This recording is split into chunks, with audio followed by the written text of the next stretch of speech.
ठीक है, 32 बिट का जो आपके पास प्रोसेसर है और जो आपके पास 64 बिट का प्रोसेसर है, तो वो दोनों की जो कैलकुलेशंस में और जो स्पीड में वो फर्क होता है। ठीक है, क्योंकि वो फास्ट और ज्यादा डाटा ट्रेवल कर रहा है 32 बिट पे और 64 बिट पे, और 32 बिट वाला क्या कर रहा है, कम डाटा ट्रेवल कर रहा है। ठीक है, तो उसकी जो कम्युनिकेशन जो उसकी बस है वो भी कितनी है, 32 बिट की है, 64 बिट की नहीं है। ये हमारे पास जो है वो इंस्ट्रक्शन, ये पाइपलाइनिंग का एक हमारे पास एक आसान सा है, अगर आप समझना चाहें मैं बहुत इसको शॉर्ट में बता देता हूँ कि ये वही है इंस्ट्रक्शन फैच, यानी कि पहला जो प्रोसेस आया, पहला प्रोसेस उसने इंस्ट्रक्शन फैच की, फिर इंस्ट्रक्शन डिकोड की, फिर एग्जीक्यूशन करी, फिर मेमोरी में, फिर राइट बैक। ठीक है, अब जब इसने इंस्ट्रक्शन फैच करी और ये वाला जब इंस्ट्रक्शन डिकोड में चला गया तो दूसरा वाला उस टाइम पे आ गया। ठीक है, और उसकी इंस्ट्रक्शन फैच हो रही है एट दैट टाइम। फिर और पहला वाला उस वक्त कहाँ जा चुका है, एग्जीक्यूशन में, और दूसरा वाला उस वक्त कहाँ पे आ चुका है, डिकोडिंग में, और तीसरा वाला फिर उस टाइम पे हम क्या कर रहे हैं, इंस्ट्रक्शन फैच कर रहे हैं। और इस टाइम पे हमारे पास क्या, मेमोरी, एग्जीक्यूशन, आईडीएफ और आईएफ। अब ये कह रहे हैं कि इस टाइम पे चारों बिजी हैं आपके पास।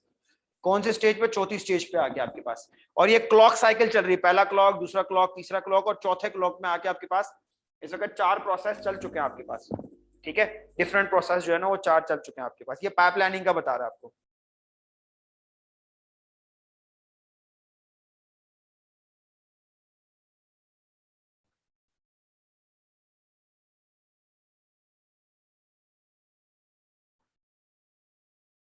ठीक है, अब ये हमारे पास कुछ बता रहा है कि हमारे पास लीडिंग मैन्युफैक्चरर कौन है। लीडिंग मैन्युफैक्चरर प्रोसेसर कौन है, Intel 4004 was world's first microprocessor, दुनिया का पहला माइक्रो प्रोसेसर था। फिर आईबीएम है। अब आप बोलते होंगे यार आईबीएम को तो नाम ही नहीं सुना हमने कभी।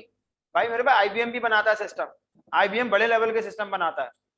ठीक है, सर्वर बनाता है, और जो है आपके पास फर्मवेयर्स बनाता है, वर्क स्टेशंस बनाता है।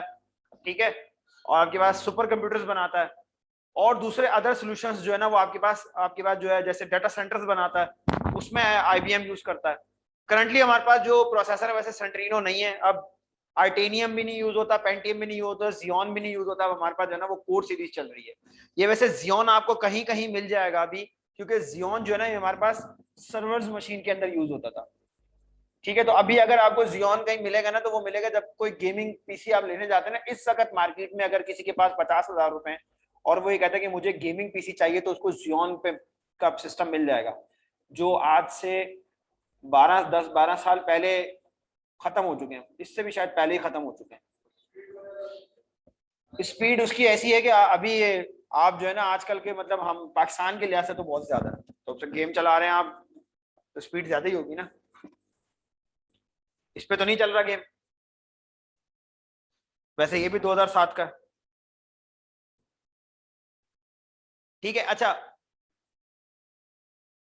ये एक हमारे पास टेबल है, इस टेबल में ये बता रहा है कि ये देखें आर्टेनियम 2 जो है वो सर्वर था, पेंटियम 4 पीसी था, पेंटियम 3 जो है सर्वर। देखें जियोन लगा हुआ है, सर्वर या वर्क स्टेशन पे लगता था।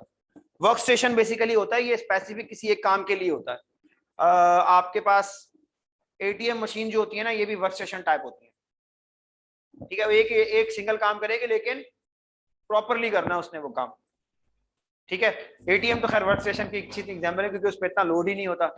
वो तो सारा लोड तो बैकएंड पे होता है क्योंकि वो सर्वर से खाली डाटा ला रहा और ले जा रहा होता है, खुद से एटीएम कुछ नहीं कर रहा होता, इतना काम नहीं हो रहा था। पेंटियम 3 पीसी था, सेलरॉन हमारे पास बजट पीसी मतलब कम लोग पैसे हैं तो उसमें भी आप जो है पीसी बना सकते हो। क्लॉक स्पीड बता रहा है आपको 1.3 गीगाहर्ट्ज और उससे ज्यादा, 1.4 गीगाहर्ट्ज, 7 मेगाहर्ट्ज, 60 50 मेगाहर्ट्ज और 50 मेगाहर्ट्ज, ये उस दौर की बातें जब ये अवेलेबल थे। तो ये इसमें बता रहा है कि कितने नंबर ऑफ ट्रांजिस्टर्स लगे हुए इसके अंदर, तो 410 मिलियन, 42 पॉइंट से 55 मिलियन और फिर सारे बाकी मिलियन में। आज आपके पास जो मोबाइल फोन है उसमें इससे ज्यादा स्पीड है और इससे ज्यादा ट्रांजिस्टर लगे हैं। ठीक है, इससे ज्यादा, क्योंकि मुझे याद है कि जब मैंने मेरे पास पेंटियम 3 था तो उस पे भी जो है ना उस पे कमांडो 2 गेम भी सही नहीं चलता था। ठीक है, कमांडो 2 के अंदर लो ग्राफिक्स है। ठीक है, और उस दौर में नीड फॉर स्पीड 2 भी जो है ना रुक रुक के चलता था। और आज आपके मोबाइल फोन के अंदर जो है वो एशफॉल्ट 8 जरा फास्ट है ना, पबजी से ज्यादा फास्ट है। हाँ एशफॉल्ट 8 का मैं तो पबजी नहीं खेला तो मुझे नहीं पता, मैं तो एशफॉल्ट 8 ही बोलूंगा ना।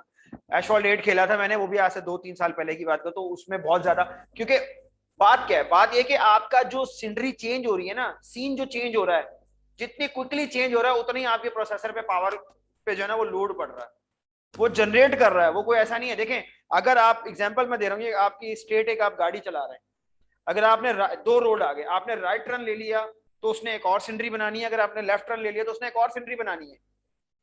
तो ये तो आपके डिसीजन पे है, और उसने आपको बना के दिखानी है। अगर वो नहीं बनाएगा, हैंग हो जाएगा, रुक जाएगा, तो आप बोलेंगे तो वर्किंग स्लो कर रहा है। ठीक है, अच्छा ये हमारे पास, फिर उसके बाद ये हमारे पास एक मवाजना है।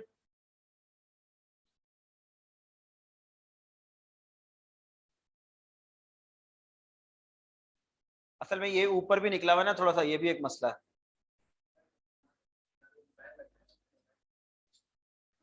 ये आजकल के हमारे पास जो है ना वो क्या है, सिस्टम है। देखें अगर आपको नजर आ रहा हो, सेलरॉन, पेंटियम, कोर, ये हमारे वाले हैं, core i7, core i3, core i5, core i7।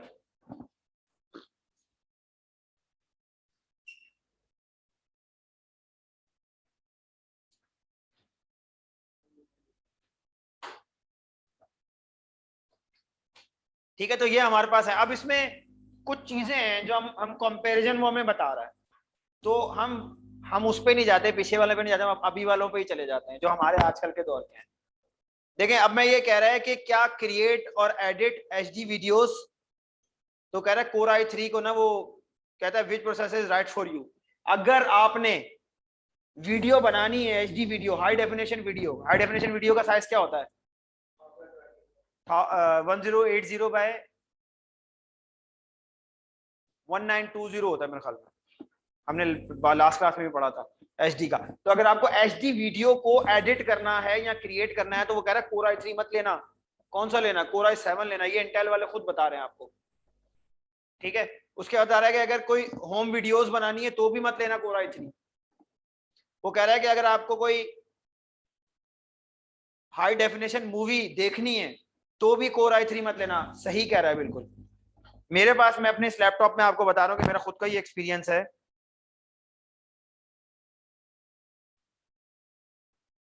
ठीक है, मेरा खुद का एक्सपीरियंस है कि जब मेरे पास इस लैपटॉप में कोई 4K मूवी मूवी जो ये हॉलीवुड या बॉलीवुड की जो मूवीज होती हैं, ऐसी कोई मूवी अगर 4K की कोई मूवी हो तो इस पर नहीं चलती सही।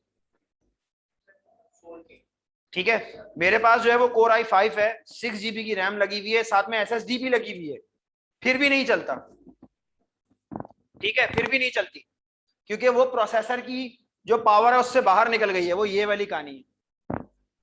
ठीक है, वो कोशिश तो कर रहा है चलाने की लेकिन नहीं चल पा रही। ठीक है, उसके बाद है हमारे पास, अगर आपने डीवीडी बंद करनी है तो वो कह रहा है कि बेहतर है कि वो तो खैर सब पे हो जाएगी। फिर वो कह रहा है कि upload and download digital photos वो भी सब पे हो जाएगी। गेमिंग की बात आ गई। ठीक है, इंटरनेट ऑनलाइन गेम, वो सिर्फ वो कह रहा है कि आप इस पे चला सकते हैं कोर i7 पे। सोशल ऑनलाइन गेम वो कह रहा है वो i5 7 से 3D गेम वो कह रहा है कि वो तो खैर तीनों पे चला सकते हैं। ठीक है, बेसिक गेम तो खैर सब पे ही चल सकते हैं। फिर क्या इन गेम गेम के अंदर जो अपने चैट भी करनी है फिर, ठीक है, तो वो ये बेहतर है। वीडियो कॉल के लिए वो कह रहे हो तो खैर सारे बेहतर हैं। वीओआईपी के लिए खैर सारे बेहतर हैं। ईमेल के लिए सब बेहतर हैं। फिर इंटरनेट के लिए भी वो कह रहे हैं कि इंटरनेट योर ऑन वेबसाइट, अगर आपको अपनी वेबसाइट रन करनी है तो उसके लिए ज्यादा बेहतर कौन सा, वो वाला है। अच्छा, उसके बाद बिजनेस एंड प्रोडक्टिविटी के लिए, टेक्निकल एप्लीकेशन के लिए कह रहे हैं कि वो बेहतर है। तो ये इसने ना इसको आपको एक मवाजना करके दिया हुआ। ठीक है, कि आप जो है ना वो इस तरह के, क्या आपने कभी नोट किया कि आपके घर, आपने मोस्टली ये होता है कि आपने इंटरनेट लगवाया हुआ अपने घर के अंदर और आप इंटरनेट वाले को बुरा भला कह रहे होते हैं, यार इसका इंटरनेट नहीं सही चलता। मैं 2-3 ब्राउजर वेबसाइटें खोलता हूँ, या मैं एक साथ यूट्यूब पे 2 वीडियो चलाता हूँ, चलती ही नहीं है, इंटरनेट वाले की स्पीड सही नहीं है। कभी बोला किसी ने?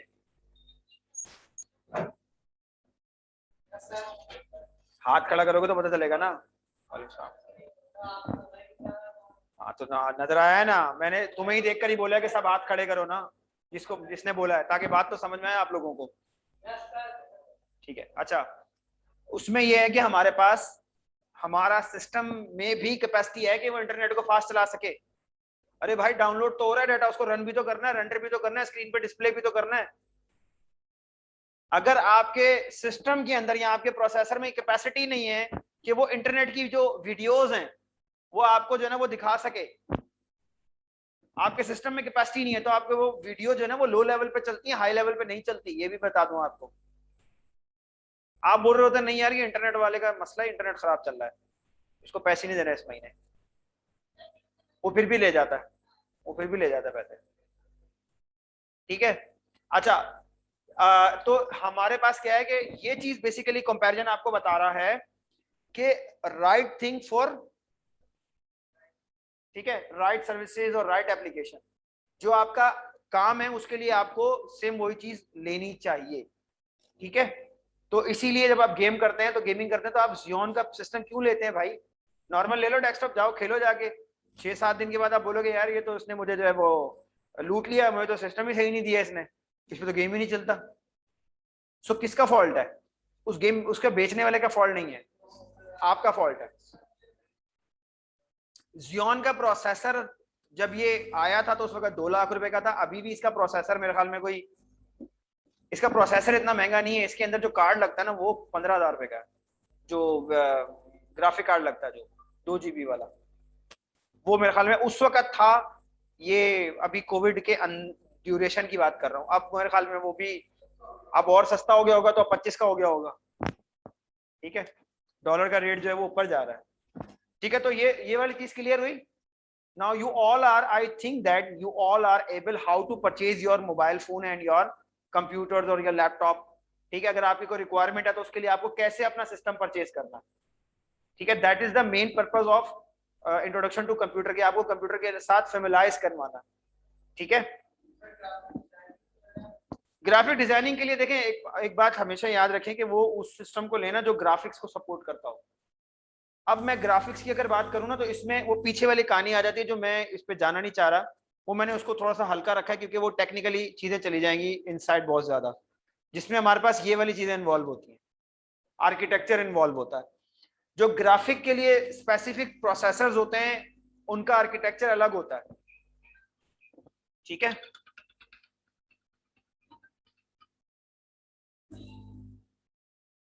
तो वो अलग वे में काम करते हैं, वो उसमें और कुछ डिटेल हैं उसमें, जैसे रजिस्टर बड़ा होता है, या एग्जांपल दे रहा हूँ आपको समझाने के लिए, या उसमें फ्रंट साइड बस होती है, या उसमें वो क्या नाम है इसका, कैशे ज्यादा लगी होती है, L1 कैशे के साइज ज्यादा होता है, या उसमें जो है वो इंटरनल बस के साइज ज्यादा होते हैं। अब इसमें जितना गुड़ डालते जाओ उतना मीठे वाला हिसाब है। अब गुड़ पैसों का आएगा, वो ऐड करते जाओ तो उतना ही महंगा प्रोसेसर होगा, उतनी ज्यादा अच्छी इसकी स्पीड भी होगी, परफॉर्मेंस भी होगी। लेकिन आपको ये पता होना चाहिए असल चीज ये कि जो एक कॉन्सेप्ट है हमारा, ठीक है, एक मिथ है हमारा कि प्रोसेसर कोई भी होगा उसमें सब चल जाना चाहिए। कंप्यूटर कंप्यूटर तो सब चलाता है भाई। नॉर्मली हमारे जहन में क्या है कि कंप्यूटर है ये तो सब चलाएगा भाई, ये उसकी गलती है। वो जो इंटरनेट वाला है ना वो चोर है, वो जो है ना वो पीछे चोरी कर रहा है, मुझे 2 MB का बोल के, और जो है ना उसने 1 MB का नेट दिया हुआ है। ठीक है, मोस्टली ये चीजें जो है वो होती है, सुनने को मिलती है। अच्छा, इसका एक मैं थोड़ा सा आप लोगों को देता हूँ, टेस्ट रन देता हूँ, अगर आप लोग टेस्ट रन करना चाहें। आप लोग देखिएगा इन्फिनिक्स का मोबाइल फोन है किसी के पास, अगर 9 मेरे ख्याल में प्ले है, या 10 प्ले, हॉट 9 प्ले, उस पर आप वीडियो चला के देखिएगा, कभी भी एचडी नहीं चलेगी। असल में ना उसमें जो सॉफ्टवेयर है ना वो उसको लिमिट से बाहर नहीं जानते, क्योंकि कहता है इतनी तो मेरी वैल्यू नहीं है, इतना अगर डाटा मेरे पास आएगा तो मैं उसको रन नहीं कर पाऊंगा। ये सॉफ्टवेयर की क्वालिटी है। ठीक है, सॉफ्टवेयर की इंटेलिजेंस है ये। तो आप उसमें देखिएगा उससे एचडी वीडियो चलती ही नहीं है, वो आपको कभी दिखाएगा नहीं। It depend upon your, no no no, देखिए ये डिपेंड करता है कि आपकी जरूरत, आपकी क्या जरूरत है और आपके पास कितने पैसे हैं। ठीक है, ये दोनों चीजें जो है ना वो आपकी जो है ना वो साथ में चलती हैं। आपके पास जितना अमाउंट है और आपकी जो रिक्वायरमेंट है तो वो आपको फुलफिल करनी होती है। ठीक है, ये यहां तक क्लियर है? ये समझ में आया क्या हो रहा है हमारे पास?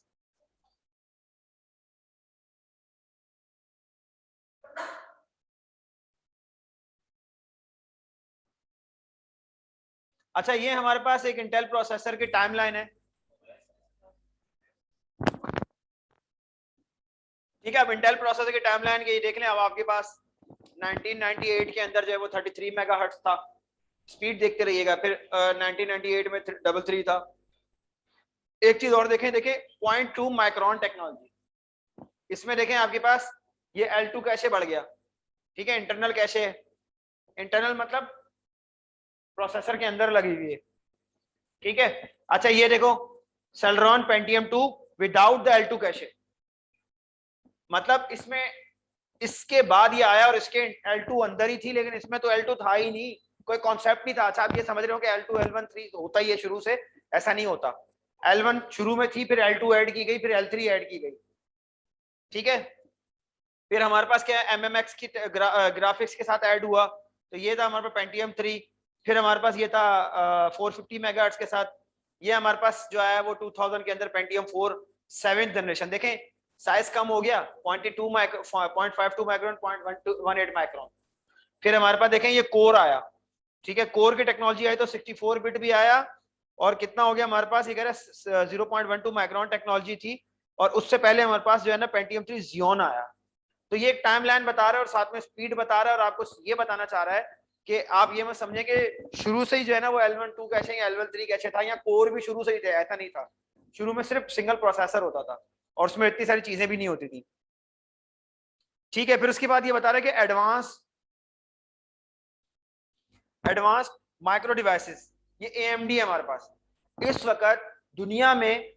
अब मैं आप लोगों को इसलिए बता रहा हूँ कि आप लोगों को ये बात पता होनी चाहिए। प्रिडिक्ट किया जा रहा है कि AMD can beat Intel in coming years, ठीक है। नाउ जो है ना वो जाइंट जो है ना हमारे पास जो दुनिया में है वो हमारे पास इंटेल है, ठीक है। लेकिन जो AMD के जो प्रोसेसर जो उसने नए अभी जो नई टेक्नोलॉजीज या नए पेटेंट लाया है वो मार्केट में नई टेक्नोलॉजी, तो वो क्या कर रहा है, वो बीट करेगा इंटेल को कुछ सालों के अंदर, क्योंकि इंटेल की जो R&D है वो थोड़ी सी रुक गई है। तो AMD का नाम सुना है किसी ने, ठीक है। AMD कौन से वो प्रोसेसर होते हैं, सिमिलर टू इंटेल आर्किटेक्चर ही यूज करते हैं, नॉर्मली होम पीसीस के लिए बनाता है ये, ठीक है। हम लोग इनसे क्यों वाकिफ हैं, हमें क्यों नहीं पता जियोन क्या होता है, हमें क्यों नहीं पता IBM बनाता है, हमें क्यों नहीं पता क्या नाम है जो है वो सोलारिस के लिए कौन से सिस्टम बन रहे हैं, क्योंकि हम होम जनरल यूजर हैं, होम पीसी यूज करते हैं। तो होम पीसी वाले के लिए कौन बनाता है, इंटेल या फिर AMD। तो दूसरा उसका कॉम्पिटिटर AMD थोड़ा सा सस्ता होता है इंटेल के मुकाबले में। ये AMD के कुछ का बताया कि आज वो जो पिछले हमने बात करी थी ना नाम प्रोसेसर की, वो इंटेल के थे, ये AMD के। तो अगर अभी आप देखें तो आपके पास, अगर आप लोग वैसे देखें तो आपके सिस्टम में आ रहा होगा, मैं दिखा देता हूँ वैसे कि मैं अगर बात करूं,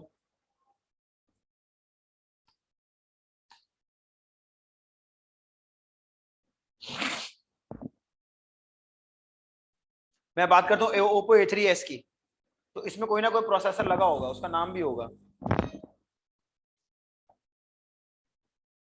देखिए यहाँ लिखा होगा OS chipset Qualcomm SMD Snapdragon 450। तो ये कौन सा है, क्या नाम है, हम जो प्रोसेसरों के नाम ले रहे थे इंटेल पेंटियम एक्सियन फिर AMD में, तो इसका नाम क्या है, इसका नाम है क्वालकॉम स्नैपड्रैगन 450, ये इसका नाम है, ठीक है।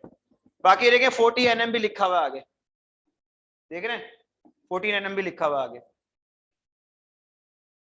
तो इसी तरह से ये AMD के प्रोसेसर के भी नाम है, फिर उनकी स्पीड, फिर क्लॉक स्पीड भी लिखी हुई है। सब्सिडरी ऑफ मोटरोला, ये कह रहा है कि माइक्रो कंप्यूटर प्रोसेसर के हमारे पास फ्री स्केल को डेवलप। अच्छा एक चीज रह गई इसमें,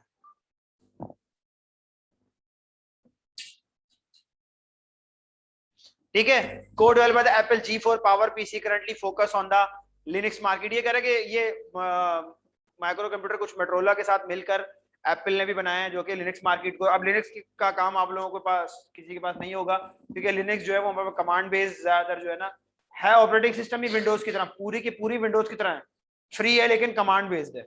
इसमें तो हम ड्रैग एंड ड्रॉप कर रहे होते हैं ना कर्सर के साथ, पॉइंटर के साथ, ये जो घूम रहा है इसको क्या कहते हैं, कर्सर भी कहते हैं, पॉइंटर भी कहते हैं, लेकिन उसमें ऐसा नहीं है, उसमें क्या है, ड्रैग एंड ड्रॉप नहीं है, ये ड्रैग एंड ड्रॉप बेसिकली, इसको ड्रैग एंड ड्रॉप भी कहते हैं, लेकिन उसमें हम कहते हैं वो कमांड बेस्ड है, कमांड देते हैं और उसके अकॉर्डिंगली जो है आपके पास रिजल्ट जनरेट हो रहे होते हैं। फिर हमारे पास है IBM manufacture mainframe partnered with Apple to develop G5 first consumer 64 bit chip, ठीक है। ये इन्होंने वो बता रहा है कि इन्होंने भी जो है ना वो बनाया है सिस्टम हमारे इस चीज के, ठीक है। अच्छा उसके बाद अब ये कुछ बता रहा है कि speed of processor, clock speed, CPU performance specification कुछ बता रहा है कि अब ये एक है हमारे पास AMD का एथलॉन, एक है हमारे पास इंटेल पेंटियम 4, एक है हमारे पास power Mac G5। Power Mac G5 Apple ने और IBM ने साथ में मिलके बनाया है।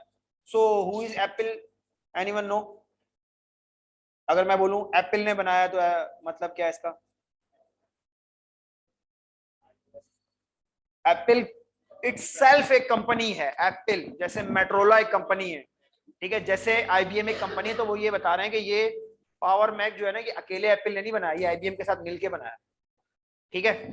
अच्छा, ये समझ रहा, नंबर ऑफ रजिस्टर कितने? 16 16 80, उसमें ज्यादा है।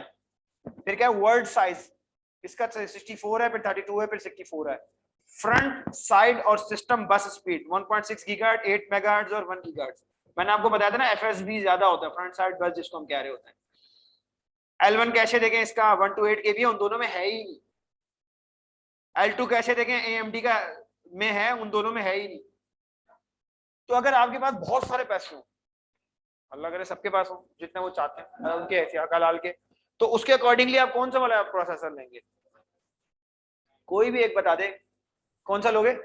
मैक वाला लोगे, क्यों? ठीक है, और कोई मैक के अलावा कोई और लेना चाहे? मैक तो खरीद लिया इन्होंने। इन्होंने कहा कि इसलिए लूंगा मैं क्योंकि इसका नंबर ऑफ रजिस्टर ज्यादा। नंबर ऑफ रजिस्टर क्या करते हैं? स्पीड नहीं, स्पीड नहीं है इसका, रजिस्टर का ताल्लुक किसी और चीज से। रजिस्टर बेसिकली मेमोरी है आपकी, स्टोरेज में। तो ये सबसे नियरेस्ट स्टोरेज है कहां पर? आपके प्रोसेसर के अंदर। तो मैंने क्या कहा था कि जो प्रोसेसर के सबसे ज्यादा नजदीक स्टोरेज होगा, प्रोसेसर उतना ही फास्ट होगा। तो वो जितना ज्यादा होगा उतना ज्यादा फास्ट होगा। तो है वो भी स्टोरेज, वो भी स्टोरेज, लेकिन ये ज्यादा वो कम है। और कोई इसके अलावा?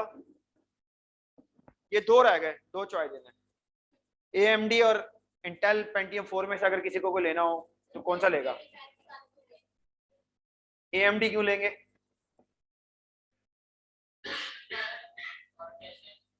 उसमें क्या है? कैशे ज्यादा, ठीक है। अच्छा, ये कह रहे हैं कि देखें इसके अंदर जो है ना वो फ्रंट साइड बस जो है इसकी स्पीड ज्यादा है 1.6 गीगाहर्ट्ज, और इसमें L1 कैशे भी दिया हुआ है, ठीक है। तो ये इसकी वजह से जो है ना वो इसको परचेज करेंगे। क्यों? क्योंकि इसमें इसकी प्रोसेसिंग स्पीड ज्यादा है।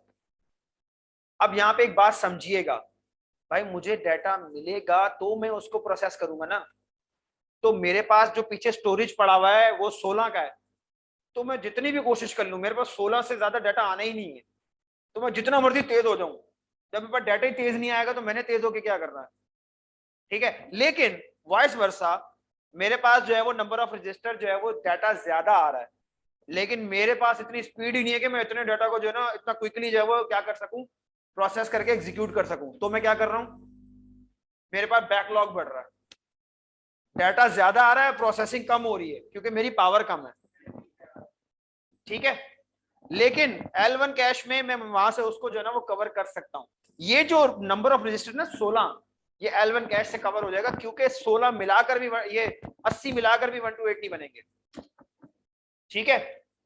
बहुत कम होगा, 80 मिला के 1 to 8 भी नहीं होगा, मुश्किल से मेरे ख्याल में कोई 5-6 KB होगा, बहुत ज्यादा हो गया तो, ठीक है। तो L1 कैशे क्या होगा आपके 1 to 8 KB। तो in my scenario this will beat power Mac, ठीक है, इन दिस सिनेरियो, ठीक है। तो अगर वो आपके पास जो है वो बीट कर जाएगा इसको। कुछ कुछ काम ऐसे होते हैं जिसमें डाटा ज्यादा आ रहा होता है लेकिन उनकी प्रोसेसिंग जो है ना वो लो, उसके लिए लो रिक्वायर्ड होती है। कुछ काम ऐसे होते हैं जिसमें डाटा कम आ रहा था लेकिन उसकी प्रोसेसिंग ज्यादा लग रही होती है। इसकी मैं एग्जांपल देता हूं आप लोगों को। अगर मैं आपसे ये कहता हूं, आप ही लोगों से के ऊपर मैं एग्जांपल देता हूं कि मैं आपसे कह रहा हूं कि आप इंटीजर्स वैल्यू को कैलकुलेट करें या मल्टीप्लाई करें, so is this easy for you? Yes, easy.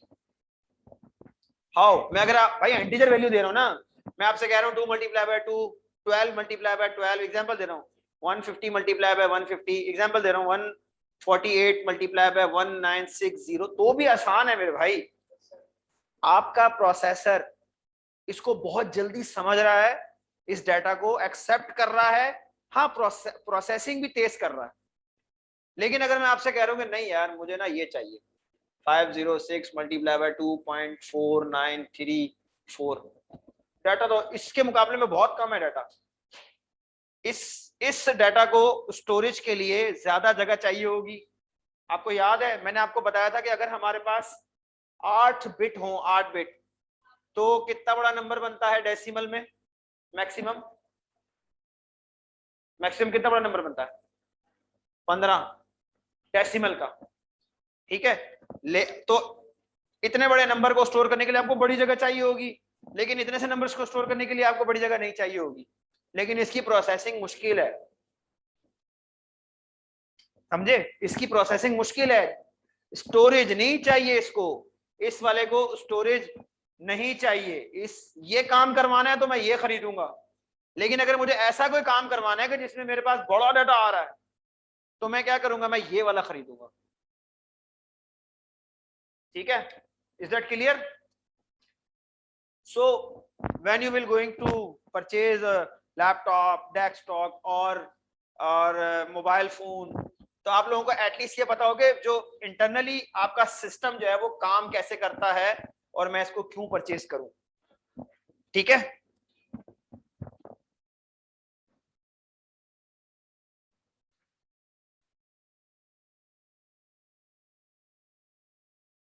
ठीक है, हम लोग रिस्क और सिस्क को देख रहे हैं। तो रिस्क के हमारे पास क्या, रिड्यूस इंस्ट्रक्शन सेट, और सिस्क के हमारे पास कॉम्प्लेक्स इंस्ट्रक्शन सेट कंप्यूटिंग। ठीक है, तो रिस्क हमारे पास कहां पे यूज होते हैं? जहां पे हमारे पास मल्टीटास्किंग सिस्टम चाहिए, और सिस्क कहां पे यूज होता है? जहां पे मैं सिंगल काम कर, सिंगल टास्किंग हो और बड़ा टास्क हो। सिंगल टास्क है, बड़ा टास्क है, वो एक ही काम करना है बस उसको। तो उससे क्या साबित हुआ कि हमारे घरों में जो कंप्यूटर लगे हुए हैं, जो हमारे मोबाइल फोन में, या जो हमारे पास है, ये कौन से हैं? वो रिस्क हैं। और हमारे मोबाइल फोन के अंदर जो वो कौन से हैं? वो मिस्क है। ठीक है, क्योंकि ARM कॉर्टेक्स, ठीक है, ARM जो कंपनी है जो मोबाइल फोन के लिए प्रोसेसर और आर्किटेक्चर बनाती है, वो ये क्लेम करती है कि हमने जो इंस्ट्रक्शन सेट आर्किटेक्चर बनाया वो मिक्स है, हमने दोनों का कॉम्बिनेशन यूज किया हुआ है। ठीक है, तो उसमें क्या होता है? मोल्ड करता है, हार्डवेयर इंटेलिजेंट होता जा रहा है, सॉफ्टवेयर इंटेलिजेंट होते जा रहे हैं, तो वो मोल्ड करता है अकॉर्डिंग टू इंस्ट्रक्शन सेट अपने आप को। तो वो कह रहे हैं हमने मिस्क यूज किया है, कहते हैं वो लोग। उनका वैसे बता दूं कि वो अनवेल नहीं है। ठीक है, अच्छा, उसके बाद हमारे पास क्या है? Instruction accessing the memory, load and store almost all from the set. Register set है इसका मल्टीपल, इसमें यूनिक होता है। कॉम्प्लेक्सिटी है ये इन कंपाइलर, ये इन CPU माइक्रो प्रोग्रामिंग। ठीक है, अच्छा, अब ये कह रहे हैं कि यार ये जो रिस्क वाला है ना, ये कहां पे जाके इसकी कॉम्प्लेक्सिटी रिजॉल्व होती है? वो कंपाइलर में होती है। और जो सिस्क है उसकी कहां पे होती है? माइक्रो कंट्रोलर में जाके इसकी, यानी कि हार्डवेयर लेवल पे वो उसकी कॉम्प्लेक्सिटी को क्या करता है? सॉल्व करता है। ठीक है, एडवांस प्रोसेस टॉपिक्स है हमारे पास, जिसमें पैरेलल प्रोसेसिंग, जो मैं बता चुका हूं आप लोगों को पैरेलल प्रोसेसिंग क्या होती है। Multiple processor in a system, symmetric multiple processing है, number of processor is a power of 2, यानी कि 2 प्रोसेसर एक साथ लगे हुए हैं और सिमेट्रिक वे में काम कर रहे हैं। एक होता है एसिमेट्रिक, एक होता है सिमेट्रिक। सिमेट्रिक में ये होता है कि एक काम पहले एक प्रोसेसर को दिया जाए, फिर दूसरा वाला काम जो है वो दूसरे प्रोसेसर को दिया जाएगा, यानी कि ये डन है, that is done. First process will give to processor 1 and second job will be give to second, that is called as symmetric. एक समझ लो कि एक डिसाइडेड स्टैंडर्ड वे में चलता है कि पहला पहले को, दूसरा दूसरे को, तीसरा पहले को, फिर चौथा दूसरे को, फिर पांचवा पहले को, फिर छठा दूसरे को। That is called symmetric. और एसिमेट्रिक में क्या होता है? जो खाली है उसको दे दो, जो फारिग है, जो हल्का है, जिसके पास काम नहीं है उसको पकड़ा दो। ठीक है, एसिमेट्रिक क्या चलता है आपके पास? अनमैनेज चल रहा होता है। Massively parallel processing, thousand of processor, main frames and upper computer. अब ये कह रहा है कि पैरेलल प्रोसेसिंग जो है ना, वो हमारे पास जब बहुत सारे प्रोसेसर लगाते हैं तो हम सुपर कंप्यूटर बनाते हैं। उसके अंदर क्या होता है? हमारे पास बहुत सारे प्रोसेसर होते हैं जो सारे क्या कर रहे होते हैं? एक साथ जो है ना वो काम कर रहे होते हैं। ठीक है, हमारे पास आपने देखा होगा कि जब हमने इमेज की बात करी थी, तो इमेज में मैंने एक आपको, मैं क्योंकि आप लोगों को पता है इमेज का, तो मैं इमेज की एग्जांपल दे रहा हूं ताकि आप लोग उसको समझ सकें। मैंने आप लोगों को बताया था कि इमेज के अंदर कितने मिलियन कलर्स होते हैं। एक अगर हमारे पास एक इमेज है, कौन सी वाली बता, 8 बिट की इमेज है, तो 16 मिलियन कलर मैंने बताए थे। ठीक है, 16 मिलियन कलर्स के कैलकुलेशन करने के लिए अगर हम अपने सिस्टम पे जाएंगे ना, तो हमें बहुत ज्यादा प्रोसेसिंग पावर चाहिए होती है। ठीक है। और अगर हम इससे ऊपर जाते रहे, अब मैं कह रहा हूं कि 16 मिलियन कलर के 60 फ्रेम पर सेकंड। अच्छा, हम वापस आते हैं अपने जीएसएम अरीना के ऊपर। और अभी कौन सा दुनिया का कोई मोबाइल फोन बता दें, आईफोन कौन सा है भाई लेटेस्ट? प्रो मैक्स, तो इसी पे चल लेते हैं।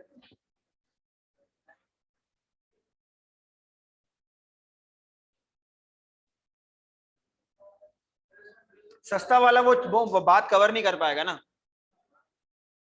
ये देखें, ये वो बात है जो मैं आपको समझाना चाह रहा था। ये वाली ठीक है, ये वाली ये कह रहा है कि 16 मिलियन कलर या एक इमेज जो मैंने ली है, जो कैप्चर की है, अब वो कह रहा है कि मैं 1 सेकंड के अंदर उसकी जो है ना वो 240 इमेजेस जो है ना वो कैप्चर करूंगा। कितनी? 240 इमेजेस कैप्चर करेगा। अगर मैं अपने अब मेरा ये वाला तो खैर हल्का मोबाइल फोन है, अगर मैं इस पे मैं वो भी लगा दूं, क्या कहते हैं, मल्टी शॉट्स पे भी जाऊंगा, तो 1 सेकंड में कितनी ले लेगा ये तस्वीरें? मैं 4 ले लेगा, 5 ले लेगा, इससे ज्यादा नहीं लेगा। वो क्या कह रहा है, 240 फ्रेम्स लेगा वो, विद वॉइस भी कैप्चर करेगा। अब ये सब कौन कर रहा है? ये सारी प्रोसेसिंग कहां हो रही है? प्रोसेसर कर रहा है, स्टोरेज चाहिए उसके लिए, ठीक है। तो कितने कितने स्क्रीन कैप्चर्स कर रहा है? 240 पिक्चर्स लेता है। 240 पिक्चर्स मिलके आपकी 1 सेकंड की वीडियो बनती है, ठीक है। तो ये आपके पास इस वक्त लेटेस्ट बता रहा हूं मैं कि लेटेस्ट इतना है। वैसे नॉर्मली जो ये मेरे पास है ये तो 30 फ्रेम पर सेकंड पे है, तो इसके अंदर जो वीडियो रिकॉर्ड होती है वो 30 फ्रेम पर सेकंड की वीडियो रिकॉर्ड करता है, ये मेरा वाला मोबाइल फोन। लेकिन अगर आप इसकी वीडियो देखेंगे ना तो थोड़ी थोड़ी हिली भी लगेगी आपको, क्योंकि वो 1 सेकंड के अंदर इतनी क्विकली ना इमेजेस ले नहीं पा रहा होता। प्रोसेसिंग पावर जहां स्लो हो जाती है, अगर आप एक ही जगह पे रखेंगे ना तो तब तो सही है, लेकिन जैसे ही आप उसको थोड़ा सा मूव करेंगे तो इमेज थोड़ी ज्यादा हिलने लग जाएगी। लेकिन जब उसको आप बहुत तेजी से मूव करेंगे तो जो प्रोसेसर है, जो तस्वीरें खींच कर पीछे वीडियो बना रहा है, वो प्रोसेसर की स्पीड क्या होगी? कम हो जाएगी, क्योंकि उसको बहुत तेज काम करना पड़ जाएगा और उतनी उसकी कैपेसिटी नहीं है। Is that clear? आप समझ में आया? ठीक है, फोन खरीदने के लिए तो इंटेलिजेंट हो गए आप लोग, फोन तो अच्छा खरीद लोगे आप लोग, ठीक है। तो ये क्या है हमारे पास? फ्रेम पर सेकंड, यानी कि आपका मोबाइल फोन बेसिकली, जो आप लोगों के मोबाइल फोन में कैमरास भी होती है ना, ये वाले जो कैमरास हैं ये भी इलेक्ट्रॉनिक कैमरास है, ठीक है। डीएसएलआर नहीं है, डीएसएलआर की कहानी अलग होती है, इलेक्ट्रॉनिक कैमरा की कहानी अलग होती है। इलेक्ट्रॉनिक कैमरा में ये होता है कि खाली तस्वीर ये कैप्चर करता है, बाकी सारी कहानी आपका प्रोसेसर कर रहा होता है अंदर। डिजिटली इसके ऊपर जितनी भी ट्रांसफॉर्मेशन है ना, सब अंदर ही हो रही होती है। ये इसके कैमरे पे कोई इतना खास कमाल नहीं होता इसमें, ठीक है। तो ये हमारे पास क्या है? फ्रेम पर सेकंड की बात कर रहा है। तो जितने ज्यादा आपके पास अब प्रोसेसिंग पावर बढ़ गई, तो अब हमें क्या, अगर मैं बोलूं ये तो चलो 240 फ्रेम पर सेकंड था, ठीक है। अगर मैं एग्जांपल दे रहा हूं कि मुझे कोई एक ऐसी इमेज लेनी है, एग्जांपल दे रहा हूं कि अगर मैं एक गाड़ी है, ठीक है, उसने मेरे पास से ट्रैवल करना है, या वो एक गाड़ी ट्रैवल कर रही है 400 किलोमीटर पर स्पीड आवर से, या एक जहाज जो है वो मेरे सामने से, कोई जेट है जो मेरे सामने से जो है वो उड़ता हुआ जा रहा है या फ्लाई कर रहा है, तो उसकी स्पीड तो मेरे ख्याल में सुपरसोनिक स्पीड है, तो वो तो मेरे ख्याल में 3000 किलोमीटर पर आवर होती है। तो वो कैमरा कैसे कैप्चर करेगा? मेरे कैमरे की तो इतनी, वो तो दूर से जा रहा होता है, वो तो 2 किलोमीटर की स्पीड से जा रहा होता है, करीब से अगर गुजरेगा तो मेरा कैमरा उसको कैसे कैप्चर करेगा? कि मेरे कैमरे की प्रोसेसिंग पावर उतनी होनी चाहिए कि उसको कैप्चर कर सके। तो उसको कैप्चर करने के लिए आपको ज्यादा प्रोसेसिंग पावर चाहिए, तो आप क्या करते हैं? आप 1000 ऑफ प्रोसेसर लगाते हैं। तो मैंने असल में इसका काम और भी है इनके, लेकिन मैंने आपको वो चीज से समझा रहा हूँ जो चीज आपको पता है, क्योंकि आप लोग सुबह शाम वीडियोस बनाते हैं, तो ये बात मेरे ख्याल में आपको आसानी से समझ में आ जाएगी। इसलिए मैं आपको प्रोसेसिंग पावर बता रहा हूँ कि आप घर में जाइएगा, आप टेस्ट कीजिएगा, आप अपने मोबाइल फोन से वीडियो रिकॉर्ड करिएगा। आप एक काम करिएगा, आप एक स्टिल वीडियो रिकॉर्ड करें, आप एक स्लो मोशन के साथ वीडियो रिकॉर्ड करें और एक तेज मोशन के साथ वीडियो रिकॉर्ड करें, आपको खुद अंदाजा हो जाएगा। और फिर उसी को आप एक काम करें, आप एक बहुत अच्छे मोबाइल फोन, उससे नहीं, एक ऐसा मोबाइल फोन जिसका प्रोसेसर अच्छा है, बेहतरीन है, उस मोबाइल फोन से रिकॉर्ड करेंगे तो वो तो सारे फ्रेम उठा लेगा। फ्रेम बीच में प्रोसेसर आपका मिस भी कर देता है, ठीक है। Thank you so much class.